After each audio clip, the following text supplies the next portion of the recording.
آپ نے فرمایا بنی اسرائیل ننگے ہو کر اس طرح نہاتے تھے کہ ایک شخص دوسرے کو دیکھتا، لیکن حضرت موسیٰ علیہ السلام تنہا پردہ سے غسل فرماتے۔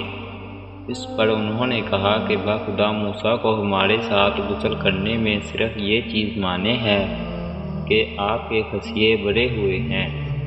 ایک مرتبہ موسیٰ علیہ السلام غسل کرنے لگے اور آپ نے کپڑوں کو ایک پتھر پر رکھ دیا۔ اتنے میں پتھر کپڑوں کو لے بھاگا اور موسیٰ علیہ السلام بھی اس کے پیچھے بڑی تیزی سے دوڑے۔ آپ کہتے جاتے تھے، اے پتھر میرا کپڑا دے، اے پتھر میرا کپڑا دے۔